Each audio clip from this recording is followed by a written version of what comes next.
Also record. Good evening, everyone. So we'll have a brief discussion on diabetic retinopathy. So we will be, this is the outline of the presentation. We'll be going through few basic landmark trials, which form our foundation of the DR treatment protocols, which we follow today.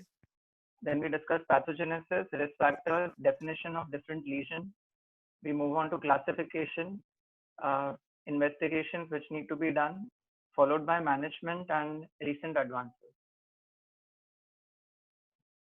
So there have been various trials which have been conducted for diabetic retinopathy, right from the diabetic retinopathy study to modified ETDRS, which laid the foundation on when to do PRP lasers.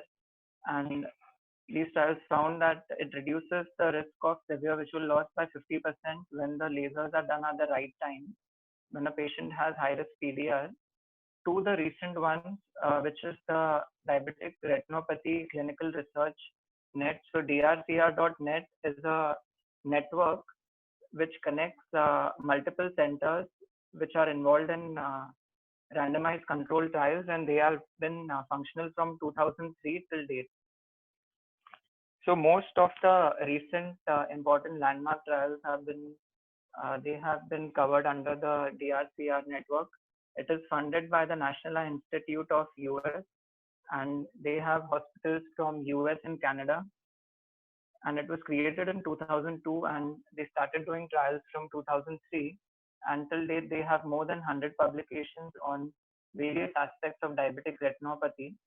So these are more relevant in terms of the newer treatment protocols which we follow nowadays. And after 2017, they have diversified to other diseases as well beyond DR and degeneration and other vitreomacular traction. So this is just a slide to show the different trials which they have conducted, and they have alphabetically named it from A to V. So, and lasers in diabetic retinopathy, intravitreal anti-VEGF, OCT parameters, vitrectomy, PRP laser. So we will not go into the detail because you may refer to the website. You can log on to drcr.net and access all these trials are freely available. But this would be more of in fellowship when they will go into details, but you should have a rough idea about this. So coming to the pathogenesis, uh, what is happening in diabetic retinopathy? It's a microangiopathy. So there is vascular occlusion which is developing, and that results from multiple factors. Firstly, there is vasodilatation. Diabetic retinopathy affects certain factors like endothelin, nitric oxide, prostacyclins, which cause vasodilatation. The blood flow becomes sluggish, it becomes slow.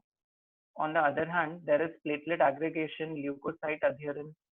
So they narrow the lumen and they block the vascular lumen so the blood does not flow. Vessels are getting dilated, blood flow is getting occluded. On the other hand, there is vascular cell death, the pericytes. So in the blood vessels of the eye, these pericytes are the ones which maintain focal autoregulation. They can control the blood flow. So in diabetic retinopathy, because of various pathways, the polyol pathway, advanced glycation end products. So these cause a lot of sorbitol and other toxic byproducts develop inside the cell. There is oxidative stress, free radicals are released, and they cause apoptosis and cell death. So this all leads to the loss of pericytes. So the autoregulation function of the vessels are lost. So what happens is then the endothelial cells start proliferating. There occur gaps. So diabetic retinopathy affects the inner blood retinal barrier, which is formed by the tight junction of the endothelial cells. So because the pericytes are lost and even endothelial cells are affected, so these tight junctions are lost and leads to the breakdown of the blood retinal barrier, and which leads to leakage of fluid, exudates, hemorrhage. And also what we see is thickening in the basement membrane. the factors which are responsible for the growth of the vessel wall, they are stimulated. So the vessel wall thickening will also affect the lumen of the blood vessels. Again, in turn, it will lead to reduced blood flow. And as such, we know that diabetes causes the hemoglobin to carry lesser amount of oxygen. As such, the oxygen capacity of the hemoglobin is reduced. So all these factors lead to retinal hypoxia. Not enough of oxygen is reaching the retinal cells. So what happens is, in response, they release cytokines and certain growth factors. The VEGF and other growth factors are stimulated, which leads to retinal neovascularization. New blood vessels are laid down to supply more blood to the retinal cells, but these abnormal vessels are very weak and they tend to leak out blood and fluid, and that is why we see the sequelae of vitreous hemorrhage and uh, some hyaloid hemorrhage, the features which occur in more further stages of DR. So the risk factors in diabetic retinopathy include the duration of diabetes. Patients who have diabetes for more than 10 to 15 years are at a higher risk compared to patients who have recent onset of diabetes. Also, the diabetic control is another factor. If the HbA1c is maintained at a good range of 6.5 to 7, those patients would be lesser prone to progression of diabetic retinopathy. Other risk factors include hypertension, sleep apnea syndrome, serum lipid levels, anemia. Hemoglobin also should be checked in such patients because this will in turn lead to more of retinal hypoxia. As such, the oxygen carrying capacity of the blood is reduced in diabetes. Upon that, if the hemoglobin levels are low, these patients will have more difficult and challenging retinopathy to treat. Uh, Pregnancy, smoking, obesity, and even nephropathy.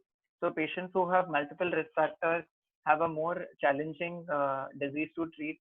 Usually these patients, if they have vitreous hemorrhage, they are prone for recurrent vitreous hemorrhage. Multiple times lasers, injections have to be given. That is why these risk factors are important to know. And you need to investigate because if patients have more than one risk factor, they are more prone for a more severe retinopathy and a more resistant disease. So you need to treat ocular and systemic risk factors to achieve best outcome and at the same time keep the treatment minimum. So the clinical features which we see in diabetic retinopathy include microaneurysms, intraretinal hemorrhages, hard exudates, cotton wool spots. We see vascular changes, intraretinal microvascular abnormalities called IRMA. These are artery to venous shunts. And then we see new vessels. So we'll discuss each of this in brief. Microaneurysms are one of the earliest clinical detectable signs in diabetic retinopathy. Basically, what happens is these are capillary outpouching in the areas where the pericytes are dying, the pericytes are getting lost, the capillary wall becomes weak and the vessel wall tends to protrude outwards, leading to a small aneurysm in that site. So they are usually 50 to 60 microns thick. They appear dark red, well-defined lesions on the fundus. And on FFA, they appear as bright hyperfluorescent dots. In this image, you can see this is a color fundus photograph of the left eye. You can see these. These are hemorrhages. The larger red dots are hemorrhages, irregular, large red dots, and small pinpoint, well-defined areas which you see. And these are more clearly seen on the angiography. Here you see the number of focal white dots. These are all microaneurysms. They'll be slightly closer to the vessel wall as well. So these small focal white dots which you see are the microaneurysms. They're appreciated much better on the angiography compared to the color fundus photograph. Intraretinal hemorrhages, at times if you see dot hemorrhage is difficult to differentiate from a microaneurysm. The sources usually they arise from microaneurysms or decompensated capillaries or from IRMA. The superficial hemorrhages are usually flame-shaped and are located in the nerve fiber layer. They are flame-shaped because of the arrangement of the nerve fiber layer, and the dot blot hemorrhages occur in the inner layers of the retina. And on FFA, they will have blocked fluorescence, whereas microaneurysm will have hyperfluorescence. Hard exudates are nothing but lipoproteins and lipid-laden macrophages. So patients usually who have deranged cholesterol tend to have more of hard exudates in the retina. Even if it is normal, at times we do recommend that patients be started on cholesterol lowering agents who have a lot of extensive hard exudates in the retina, and they occur in the outer plexiform layer, and they are a result of the vascular leakage. As you can see in this image, uh, the fluid along with the exudates leak out from the blood vessels where the pericytes and the endothelial cells have been lost. The inner blood retinal barrier is affected. So this will lead to leakage of exudates along with hemorrhages and fluid. In this fundus photograph, you can see these yellowish exudates. This is called a succinate pattern. You can see a ring-like pattern of hard exudates very close to the fovea, parafoveal area. This is an hard exudate clump. You can see uh, irregular shape, slightly larger area of waxy yellow lesion. So that area has clumping of hard exudates. Next, we come to cotton wool spots. They are also known as soft exudates. This occurs because of microinfarcts in the nerve fiber layer, and it's a result of coagulative necrosis leading to stasis of axoplasmic flow. So as we discussed in the pathogenesis, the blood flow is affected. There is platelet aggregation. Leukocytes are blocking the blood vessels, so not enough blood is flowing, and also not enough oxygen is reaching. What happens? The not enough ATP is generated in the cells because it gets diverted into polyol pathway and other pathways to metabolize glucose. So not enough ATP is available for the cells to survive. So they start dying. Cotton wool spots, they appear fluffy white in appearance and they have an ill-defined lesion. And it appears hyperfluorescent on FFA due to leakage. In this image, you can see these fluffy white lesions,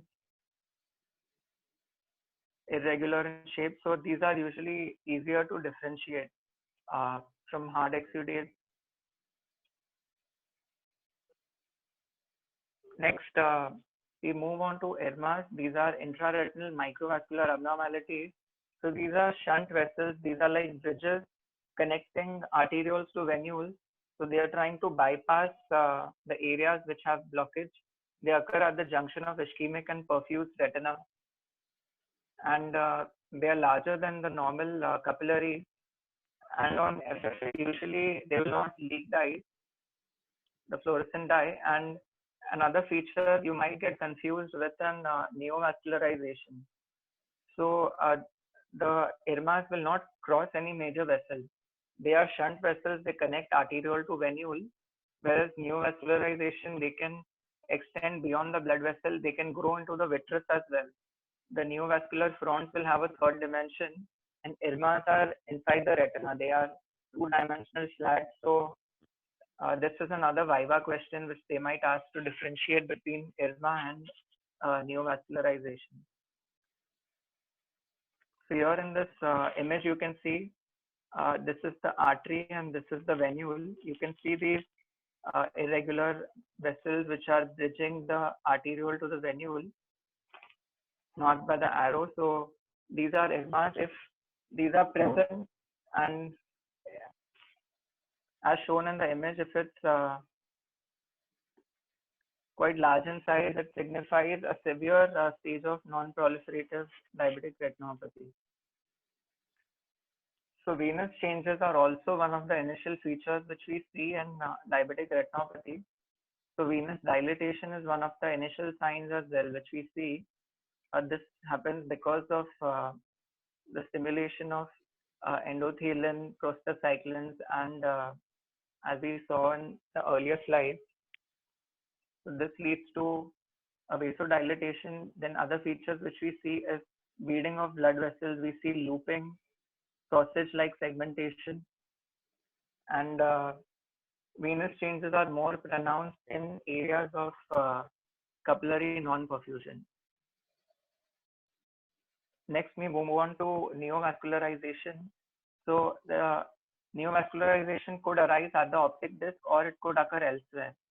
Any neovascularization which is within 1 disc diameter of the optic disc, you still label it as an NVD. You label it as a neovascularization of the disc if it's anywhere between 1 disc diameter from the optic disc, which we usually take about 1500 microns, 1500, that is the diameter of the optic disc, which we take for clinical purpose.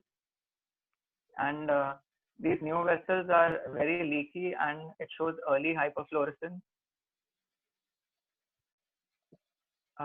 Neovascularization elsewhere is similar to NVD, but they have a typical pattern. At times they appear like C-fan shape, irregular, and they're more common in the temporal arches. In this image, you can see, and they go through different stages from proliferation stage and finally the regression stage. In this image, you can see on the left side, you see this area of the neovascular front. You see how the vessels are thin and they are still intraretinal. When you move on to image B, you see this is of the follow-up of the same patient over a period of 8 to 10 years. So every 2 to 3 years, you can see the serial images have been taken. You can see this neovascular front increasing in size. After 3 to 4 years, the image C is taken after another 3-4 years. You can see that here there is a new NVE which has appeared and this has increased in size. You see this NVE front, this has slightly increased in size, but if the patient maintains a good metabolic control, what happens is over time, see the neovascularization may regress also. Here you see this whitish tissue is the fibrous proliferation which have developed and the new vessels have regressed to a significant extent. So this is a serial photograph image of a patient taken over time. You can see the NVE might progress to different stages, and if a patient maintains good metabolic control, it can regress as well. So it requires both ocular and systemic treatment for maximum success. And because end stage of diabetic retinopathy is very, very difficult to treat, even with the best of the surgery, the vision which will improve is usually finger counting 1-2 meter to at the max 6/60 vision. So we have to treat early, pick up these diseases, and have a teamwork, control the systemic parameters along with the ocular features. Next, we move on to retinal hemorrhage, which the pre-retinal hemorrhage. So what happens, neovascularization, if the disease is progressing, it will, the fibrous proliferations develop and it is attached to the vitreous. So there is, as the eye movement happens, the vitreous has a dynamic movement. It is attached to the retina. It is attached at the fibrovascular front. So with eye movement, the vitreous will also contract and exert traction on these vessels, and they are very leaky and they may rupture, which will lead to leakage of hemorrhage in the vitreous or in the subhyaloid space. Now coming to the classification of diabetic retinopathy, what we use most commonly is the modified ETDRS classification, which divides the disease into non-proliferative and proliferative stage of DR. And the macular edema may be associated with any of these stages. So what this criteria was to differentiate patients, because patients who have high risk PDR would definitely benefit with PRP laser, and the earlier stages were advised to follow up. So this is the two main differentiating factors in the DR classification. So we start with mild NPDR. So patients you categorize as mild NPDR when they have very minimal features. Patients will present with just few microaneurysms, few red dots, hemorrhages in the fundus, uh, or cotton wool spots. Now, when they had done the study, the ETDRS study, they had compared it to a standard photograph. So how do you, because it's very variable. If a person is seeing, you might say it is mild, another person might say it is moderate. So what do you have as a cutoff? So they had used standard colored photographs, and in the reports which they had used, and they compared it with those photographs and said that very few features, or if it matches, for example, in moderate NPDR, patients usually have a more severe amount of retinal hemorrhages. They are more pronounced. So they compared it with an image of photograph 2A. But we need not go and refer to those images regularly. It is more of a clinical judgment. If you see about 20 medium to large size hemorrhages in 1 to 3 quadrants, as you see in this image, you see more of hemorrhages exudates compared to the mild stage.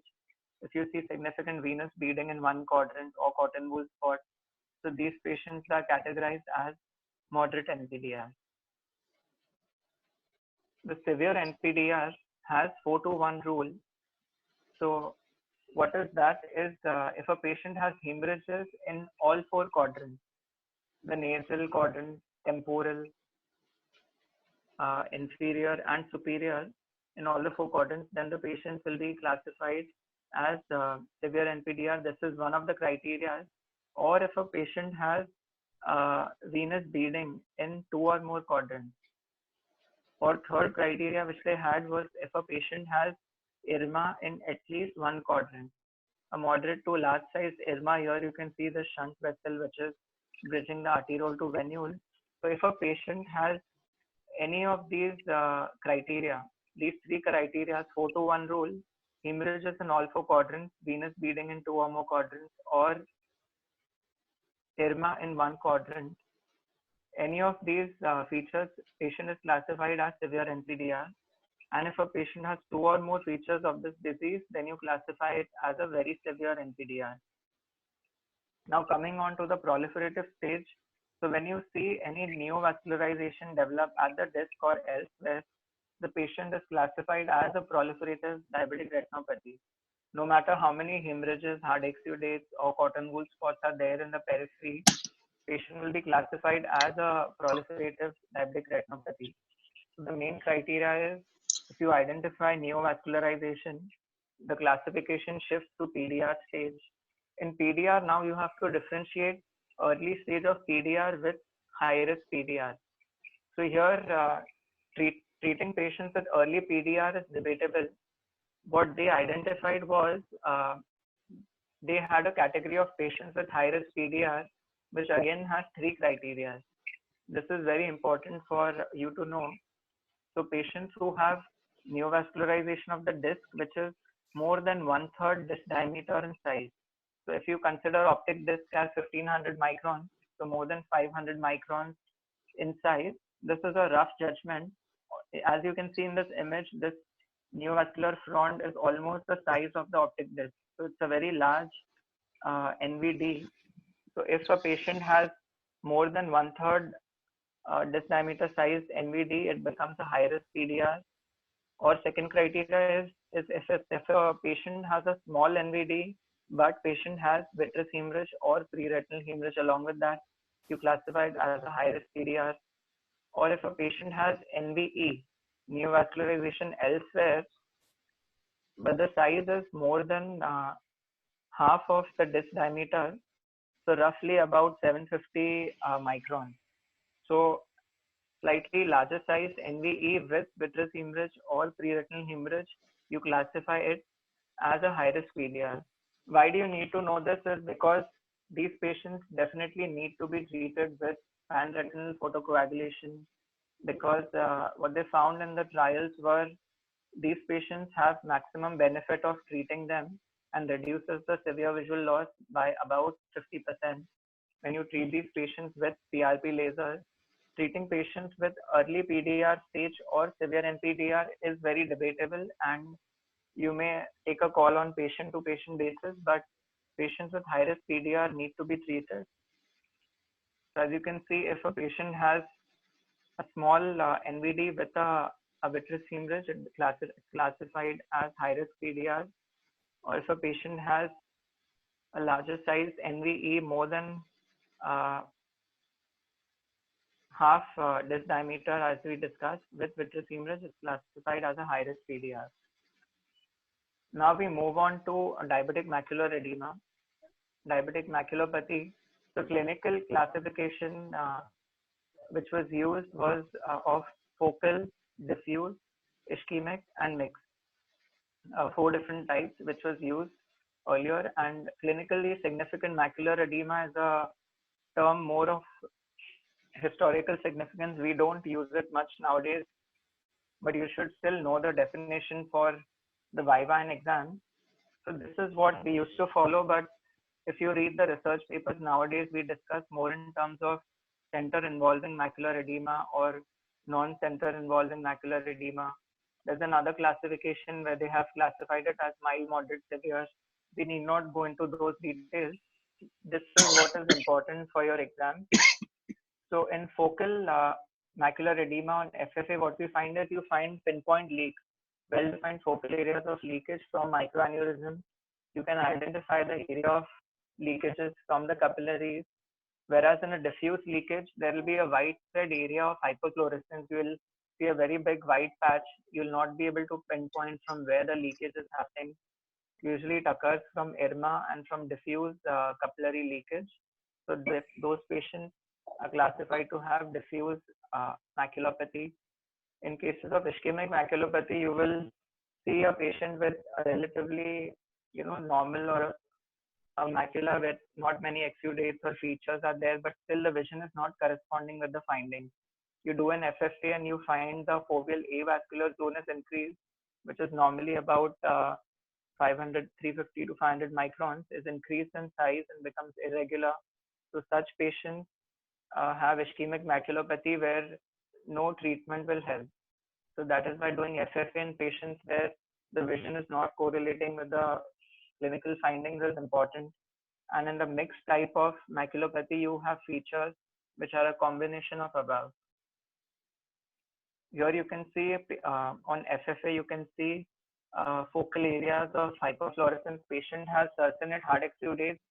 So usually they will have microaneurysms which are leaking inside these succinate exudates, and this is a good case to do a focal laser. You see a ring of hard exudates away from the fovea. So this patient may be advised focal retinal laser. Coming to the diffuse type, here you can see some dot plot hemorrhages and microaneurysms on the fundus, but when you come to the angiography, you see a diffuse area of hyperfluorescence. You are not able to identify from where the leakage is happening. A lot of capillary non-perfusion areas in the periphery. This signifies diffuse leakage. If you come to the ischemic type, here you see the foveal avascular zone, this dark area in the center of the macula. Here you see it has increased in size. So this signifies ischemic maculopathy. You see the vessel also, if you follow on the fundus photograph, will give you some sign. Coming to CSME, so this is more from your Viva and theory point of view, but we don't use these terms much in clinical practice.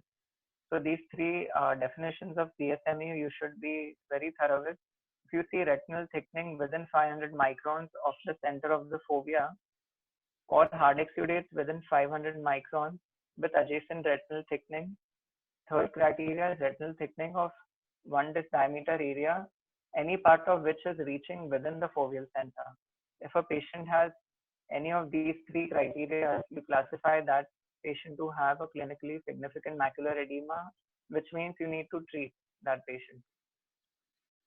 Now coming to the end stage, if the disease progresses further, what you see is patients develop tractional retinal detachment, the fibrous proliferation, they exert traction on the retina, they pull, and it leads to severe visual loss.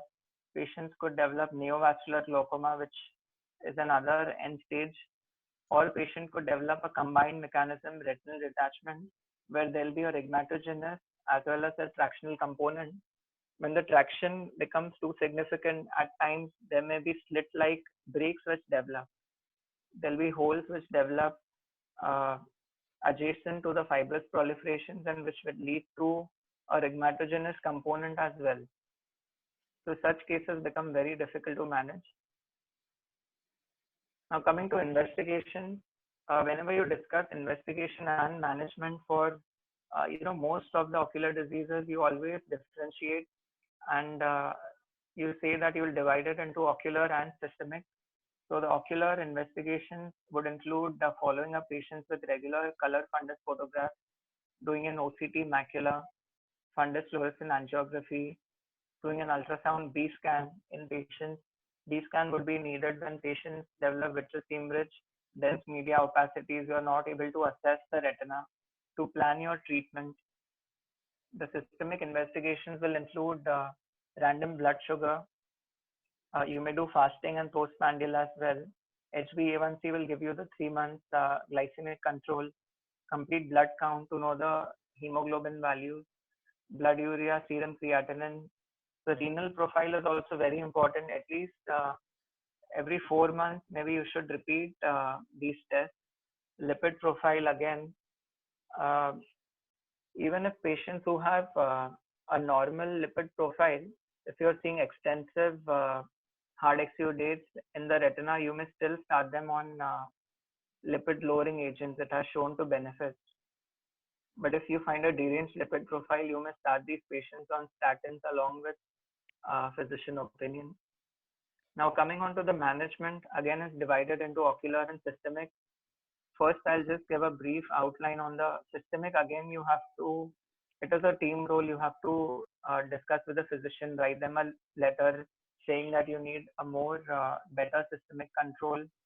You need to find an optimum level of HbA1c where the disease is not progressing or the amount of recurrent vitreous hemorrhage. The rebleeds are not happening, so you need that optimum level. If a patient is on oral hypoglycemic agents, you may start the patients on insulin along with discussing with the physician, because just treating the ocular part will not achieve success. If a patient has sugars of 300, 350, just doing lasers or injections will not help. If a patient is on pioglitazone, so there have been studies which have shown that uh, patients consuming pioglitazones are more prone to develop diabetic macular edema. So again, the history is very important. You need to know how many oral hypoglycemic agents the patients are taking, whether patients are on 1, 2, 3 oral hypoglycemic agents, are they taking insulin, is it insulin dependent or non-insulin dependent. So the history also has a very important role to play to plan your treatment further. And also you need to treat the other risk factors which are present. Sometimes very subtle things. If you see one eye has more severe retinopathy, other eye doesn't have, at times you might even need to do a carotid Doppler to study the vasculature. You might find some stenosis or narrowing on that side besides the routine investigation. So coming to the ocular management, so we have several options. If a patient has very initial stage or no diabetic retinopathy, you may just observe the patient and follow up at 6 monthly intervals. If a patient has a very mild macular edema, mild cystoid cavity, again, uh, you may start the patient on topical NSAIDs, a bromfenac or an epafenac eye drop. And if it's indicated, then we have options of giving lasers or intravitreal injections. The next option is of performing a surgery. Surgery may include diabetic vitrectomy or cyclocryotherapy.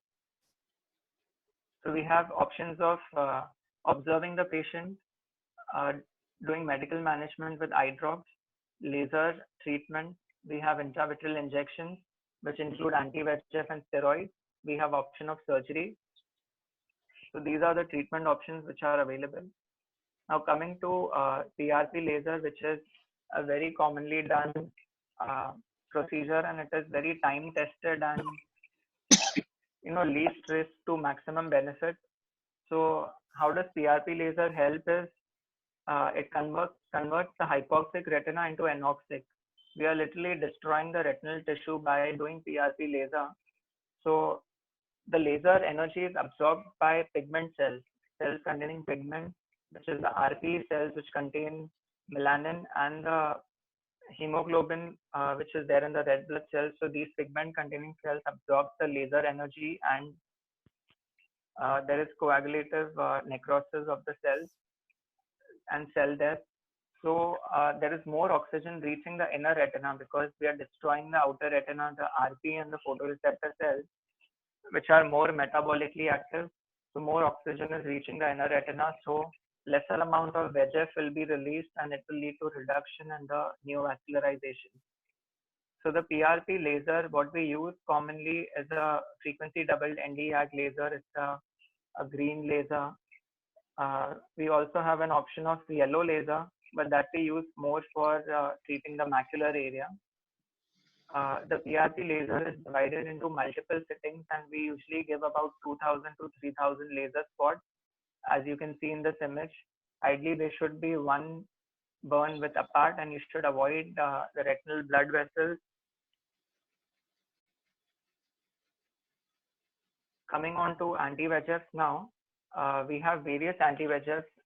So from 2005-6 onwards, the treatment has changed dramatically, and now we have a lot of newer anti-VEGFs coming every 5 to 10 years. So we usually inject it in the pars plana area. So depending on if patient has aphakia, pseudophakic or phakic, you inject it at 3.5 or 4 mm from the limbus. And these anti-VEGFs are spaced at once a month intervals. So there are various anti-VEGFs which are available nowadays. Most commonly which we use is Avastin. The dose is 1.25 milligram in 0.05 ml. I would say maybe 85% of our practice we must be using Avastin because of the cost factor. A 4 ml vial will cost about 26,000 rupees, and we can allocate and give many patients. Every 40 to 50 patients can easily be given from one vial. But again, you have to, because the risk of allocating and there's a risk of endophthalmitis, so you have to judge it accordingly. And this is not FDA approved. This is off-label. So these three injections which you see have been marked by STAR have been approved by the FDA for ocular use. So Excentrix is ranibizumab. Avastin contains bevacizumab. So Excentrix is a single-use vial. The dose is 0.5 milligram in 0.05 ml of ranibizumab. So this is a single-use injection. Again, clinically, when you see efficacy-wise, would be almost similar. Another biosimilar is Razumab, which has been available in past few years. This is a biosimilar to Excentrix. The dose is the same, 0.5 milligram in 0.05 ml. So Razumab is made by Intas. It's an Indian company, so the cost is also less. One injection will cost about 10,800, whereas Excentrix would cost about 20,000. Next is Eylea, which is aflibercept. It's a newer molecule. The dose is 2 milligrams in 0.05 ml, and but the cost factor is very high. This would cost about 50,000 rupees. So again, it is of not much use in diabetic patients. I would say it has a much better role to treat ARMD patients, especially for pigment epithelial detachment. Another anti-VEGF, which is a biosimilar to Eylea, is called Zaltrab, zivaflibercept. So as Avastin is a biosimilar to Excentrix, Zaltrab is a biosimilar to Eylea. So again, by using Zaltrab, which is zivaflibercept, we can have the benefit of aflibercept, and again, this is off-label use. We are using it. A lot of doctors are using it, and it gives good results. If you say clinically, aflibercept is slightly better compared to ranibizumab or bevacizumab in certain indicated cases like ERMD or patients having recalcitrant diabetic macular edema who are not responding to standard treatment. So they do give good results. So these are some of the anti-VEGF which you should be aware of. Now, if you see the diabetic macular edema on OCT, you will see that you see several features. Certain patients may present with a cystoid form of macular edema. You see these round cavities, these cystoid spaces. So these patients, you may decide to treat them with either anti-VEGF or with intravitreal steroids.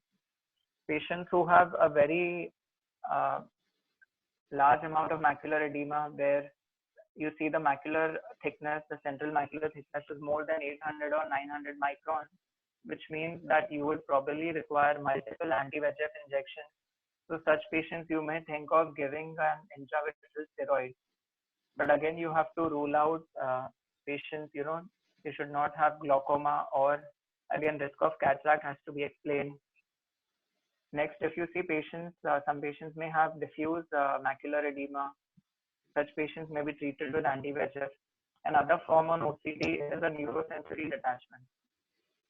And lastly, you might see some patients who have a vitreomacular traction where, anti-VEGF will not help. These patients require surgery. So you need to differentiate the type of macular edema and decide treatment accordingly. Some patients may also have a recalcitrant macular edema where they are not responding to anti-VEGF. So then treatment becomes difficult. There are some features. So those patients may be given aflibercept or intravitreal steroids, and even focal laser may be done. So you see some patients respond very well to Avastin. Pre-injection and 4 weeks post-injection, you see that the macular edema has reduced. Now you need to identify the type of macular edema also, where if there is more of inflammatory component or there's more of ischemic component. You see a lot of hard exudates in the retina. There are lesser amount of hemorrhages. You see cystoid macular edema. So this patient is likely to benefit with a steroid as well, intravitreal steroid. So you need to decide and tailor make treatment from which will vary from patient to patient. So giving IVTA would be beneficial in such patients where the edema is more of inflammatory in nature and there is multiple cystoid cavities. You may start this patient on oral statins as well. Indications for vitrectomy would be non-clearing vitreous hemorrhage. In olden days, they used to wait for 6 months, but now the vitrectomy is much more advanced and we don't wait for more than a month now. Patients having dense premacular hemorrhage, patients having a tractional macular detachment or detachment which is threatening the macula, combined mechanism RD. So such cases, you opt for surgery. So a lot of recent advances are happening now. Artificial intelligence is gaining momentum in diabetic retinopathy screening. In next 5 to 10 years time, this technology will really pick up because we are not screening enough patients. There is a lot of ignorance because limited options are available at the advanced stage. So we need to pick up these cases early and treat them soon. So AI will have a very big role to play in the future. And also with these wide field fundus imaging, this is an Optos fundus image which has a 200-degree field of view. What you're seeing on the left is the seven rings which you are seeing. Those are 30-degree field rings which were used in the ETDRS study to just localize different lesions. So they had made these 7 zones, 7 rings you can see here. So much of the periphery is also captured now with wide field imaging. You can see the periphery much better and even in undilated view. So as the technology advances in the future, we will have more and more adoption of wide field fundus imaging, and we will pick up DR cases which are at a much earlier stage. And as the screening improves, the treatment will also improve. And since India is the diabetic capital of the world, we need to focus on this even more, and this will only gain momentum with time. Okay, this is one last case to quiz you all. Here you can see the fundus photograph, and this patient is having, you see over here, there is a neovascularization which is seen, and on the left side you're seeing the fundus photo. So just think in your mind, what would you do next for this patient? Just looking at the fundus photograph, so the NVE size is not amounting to high-risk PDR stage. It was small in size. So it's an early PDR. You may follow up for 2 to 3 months in such a patient. Thank you. We'll be taking the questions now. Yeah, that was a nice presentation, Ashish. Ashish, you can direct the chat, and Anand sir would be more than happy to solve those queries. So there are a lot of questions. So before that, few comments. Very well summarized, and all the topics have been covered very well, Ashish. Thank you, sir. But like in the classification, CSME is a relic, so it's from my generation, so where we have all been studying CSME. So what we are doing now is that we are seeing what is known as central involving macular edema, right? So what I would have wanted you is to have those criteria explained better. Can you explain the center involving macular edema for our PG students?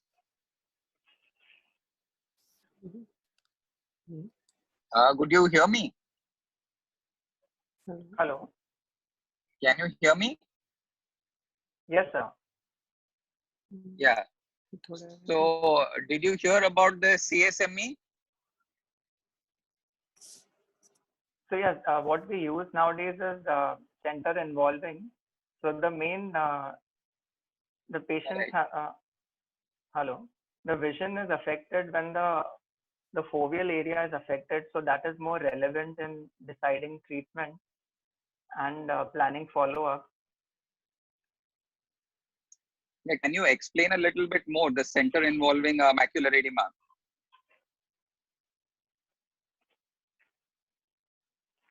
Can you hear me? Hello. Yes, sir. Whether the foveal. Am I audible? Yes, sir. The foveal contour is altered. The macular thickness is central macular thickness has increased. These patients would basically we are switching over to OCT based macular edema diagnosis. So CSME is clinically significant, what we see on the slit lamp. So instead of that, what we are using now is the criteria based on our OCT findings.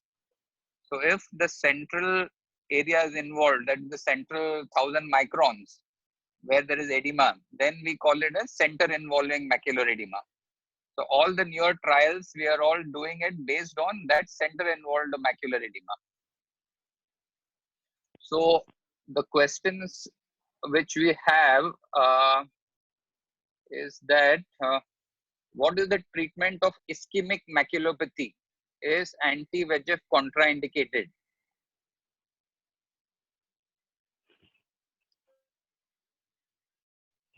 hello. So Ashish, you want to answer that? There is Yeah.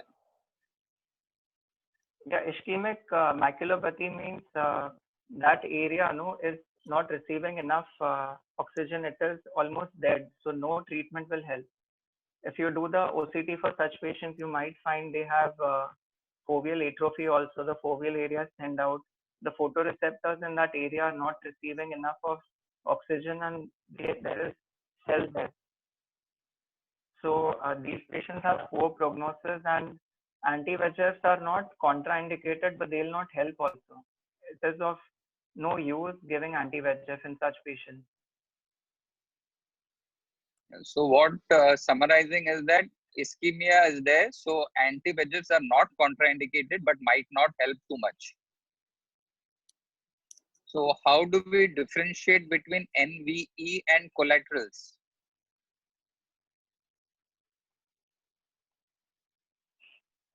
Hello. Yeah, that is a good question.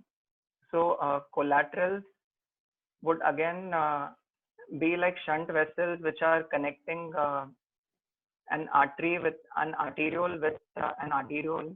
It will not cross the vessels, and it will be two-dimensional. It will be inside the retina only. Whereas you see neovascularization, they will be various shapes, be frond, like frond shape, or they will cross the blood vessels. They might have a third dimension. They might extend into the vitreous. And also, if you do angiography, you will see early hyperfluorescence in NV cases, whereas the collaterals are just connecting channels. So also in collaterals, you will have other signs also. They develop in cases where there is an old vein occlusion. You might see some sclerosed vessels, and they are connecting vessels to bypass the area of blockage. So basically, collaterals do not form a part of diabetic retinopathy. They are seen in other conditions. So classically, we don't see collaterals in diabetic retinopathy.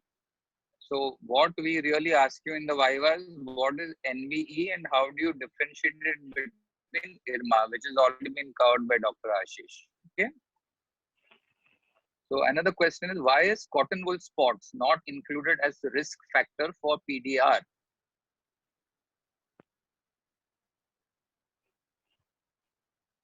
No, say cotton wool spot.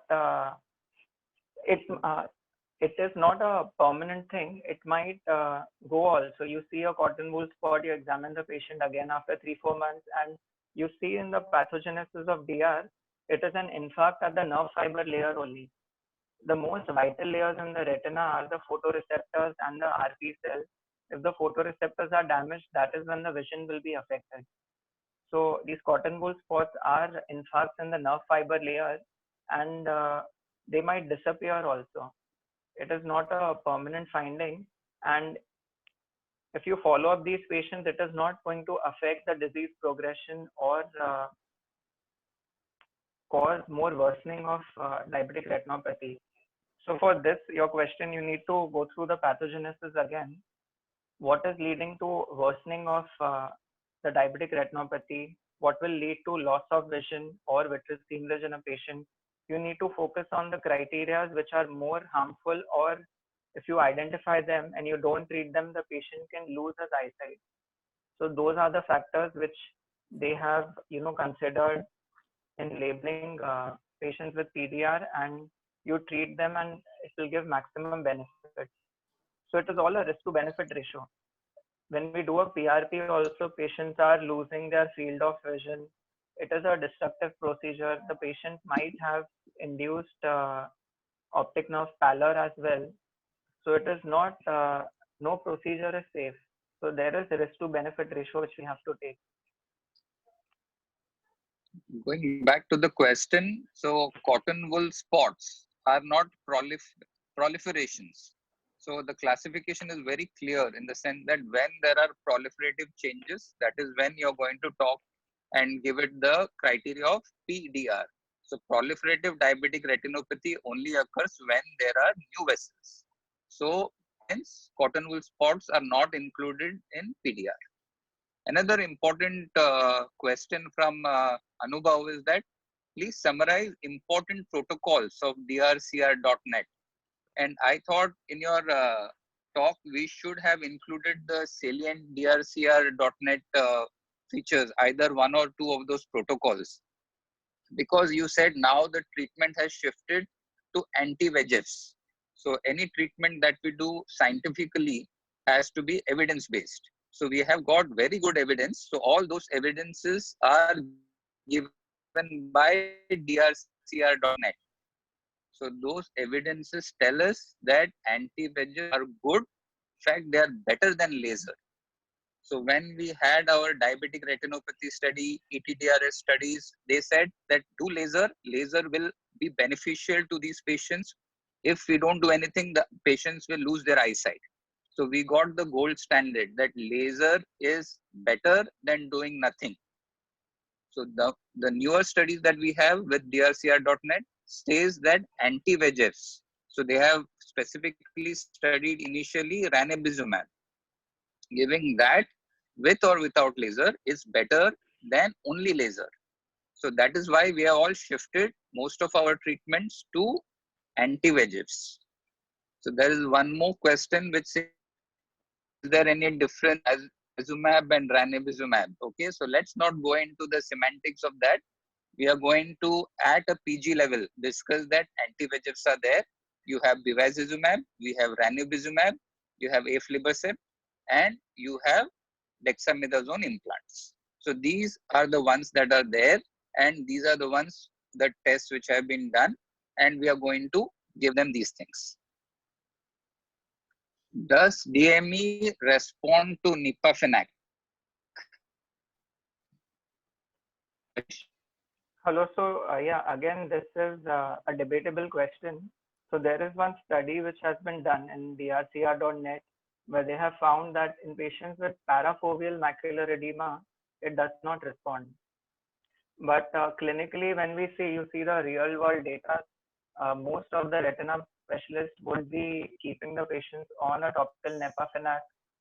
Studies have found that the intravitreal concentration of these drugs, they do penetrate. The Nepafenac does penetrate, and it helps to alter the prostaglandins and other factors. So there is some role when you see the real world data, no, clinically, but again, it is debatable. We cannot prove it because it's multifactorial, whether it is helping or not, or the glycemic control becomes better, or it's a placebo. So summarizing, there are some studies which say Nipafenac helps. So we can give them, there is no harm. So I'll just quickly run through some of the other questions. Indications and role of Ozurdex. So indication role, again, drcr.net has said that you can use them in certain conditions. So we'll have to go through the whole study and we can use it in certain conditions. Please explain artificial intelligence in DR. So artificial intelligence is it's a growing field. So there are a lot of things which are being done. So nothing has been as yet standardized. So you cannot say that this is what we are going to use in DRnet or diabetic retinopathy management. So yet there's a lot of fluid things which are going on. Next question is, what is the role of intravitreal injections in early PDR? So there is a drcr.net study which has said that you can use injections instead of laser, PRP. So it works equally well, but then you have to weigh the pros and cons, because in a country like India, you don't expect the patient to come back to you every month for an injection. Are there any role of suprachoroidal steroids? Yes, again, that's being pondered upon. Some studies have come out with suprachoroidal steroids. So which laser is safe for macula? We are using green laser. Green laser is very safe. You can use yellow laser also. Sir, could you discuss OCT biomarkers in DR? OCT biomarkers in DR, we have to ask Swapnesh sir to have one more lecture, because it's a full lecture topic. So we'll have that separately. Another basic is, are dot hemorrhages and blot hemorrhages the same? Ashish? Hello. So these are, more clinical terms. So the smaller hemorrhages, which are well defined, are labeled as dot hemorrhages. The blot ones are found more in the outer retina and they are larger in size. So they are labeled as blot. They are dark red in color. The dot hemorrhages are smaller in size. And so basically the pathogenesis is similar. Breakdown of inner blood retinal barrier is leading to the retinal hemorrhages. So are they the same? They are not of the same size. Blot hemorrhages are larger. They would be dark red in color. So you can use these features to differentiate. blood hemorrhages would be found more in the outer Uh, retina. manage. Next question is management of center and non-center involving macular edema. So the newer studies which are being conducted, they are treating only the center involving macular edema. That is why we have changed the definition of diabetic macular edema. So whatever treatment with anti-VEGF or laser which we are talking is for center involving macular edema. Management of early PDR. So PDR can be high risk or low risk. So if it is high risk, we are going to give them the laser. And as well as for severe and very severe NPDR, we can consider PRP. So management is PRP. For high risk PDR, only laser or laser with anti-VEGF. We can combine both, but then the scientific studies say that you can give laser. That is for that is the treatment which we are standardized and we are now following. We can also give them anti-VEGFs if the patient is going to follow up very sincerely with you, and it's not a follow-up just 1 or 2 months for the rest of their lives. So if you want to have a definitive treatment, I would strongly suggest we go ahead with a PRP for high-risk PDR. Are there any last second questions, or we can summarize our chat now? Yeah, we can summarize over here, I suppose, sir. Most of the questions have been answered, and Ashish very well covered in his presentation as well. There are no further questions. We'll end the session now. I would like to thank the BOA, Dr. Swapnesh and Dr. Ashish for sparing their time and giving us a very valuable and succinct lecture. Thanks, Ashish. Thank you, Anand sir. Thank you, sir, for your. You remained very true to your reputation of being a very strict examiner. And thank you, Ashish. It was a very lucid presentation. Thank you, Sumit, for coordinating all this. And Sumit, please announce the next topic. Yeah, so tomorrow we will have a lecture similarly 8 to 9 o'clock. It is on optics, which is a very important topic for ophthalmology. It is basically practical and point of view. It will be by Dr. S.S. Bhatti sir, moderated by Neeta Shanbag madam. So I would request all of you to put your name as a doctor and a complete name with the name and surname at least, so we can allow you. Today we had to reject almost 30 to 40 people because they had kept their name in a different way. The username, the meeting ID and the password will remain the same as it is today. And again, I would request you to join 5 to 10 minutes before time, before 8 o'clock. So if there are some problem that can be sorted, like today till 8:45 we were getting queries that they are not able to join in. So if you try to join in 10 minutes before, then we can start the lecture on time and finish on time. Also, Sumit, ask everybody, everybody should look out for if there is any change in password. It would be circulated on the messages. Yeah. And we also plan to log the meeting after half an hour. So log in early, as Sumit has said. Once again, thank you, Ashish. Thank you, Anand sir. Yes. Thank you, sir. Thank you, everyone. Thank you. Bye. Bye. Bye. Bye.